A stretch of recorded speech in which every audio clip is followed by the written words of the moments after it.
Hey guys, good evening, नमस्ते and सत श्री अकाल। लोकसभा का बिगुल बज चुका है। सारी की सारी पार्टियां अब अपने कैंडिडेट्स के नाम फाइनलाइज कर रही हैं।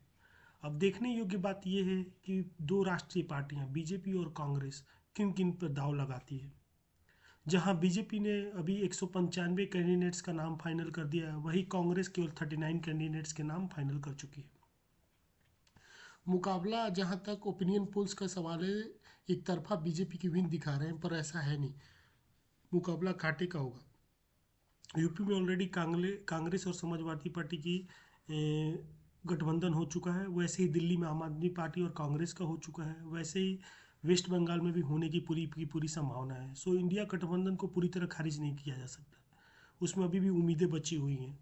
जहाँ तक बात है नीतीश कुमार का, नीतीश कुमार वापस अपनी 16 सीटों के साथ दोबारा एक बार बीजेपी के साथ जाने को तैयार हैं, क्योंकि वो चाहते हैं कि उनकी पार्टी कम से कम संसद में अपनी सीटों को बरकरार रखे। जैसे कि उनके विधायकों की संख्या कम हो चुकी है, तो वैसे ही उनकी पार्टी टूट के कगार पे।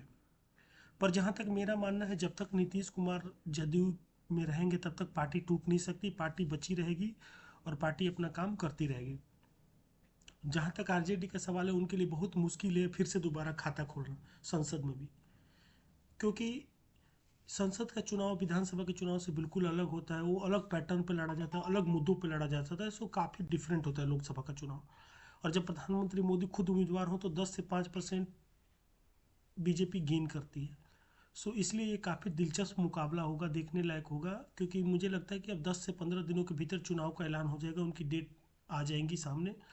उसके बाद से इलेक्शन कमीशन आचार संहिता लागू कर देगा। सो ये 2024 का चुनाव अपने आप में एक बहुत ही अलग होगा, क्योंकि तीसरी बार कोई प्रधानमंत्री डायरेक्टली इलेक्ट होकर प्रधानमंत्री बनना चाहेगा।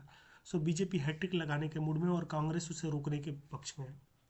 कांग्रेस की समस्या ये है कि अभी उनके पास वोट गेनर नेता नहीं है, और जो भी बड़े धुरंधर नेता हैं वो पीछे हट रहे हैं चुनाव लड़ने से, क्योंकि उनको पता है कि चुनाव लड़ेंगे तो हारने की संभावना ज़्यादा है।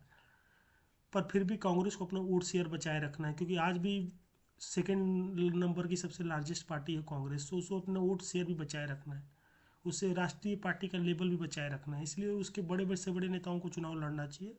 हार जीत एक अलग फैक्टर है। सो मैं इसके ऊपर एक अलग से सीरीज चलाऊंगा, आप देखते रहिए और सब्सक्राइब करिए the Vikas Thakur show. Thank you, have a nice day.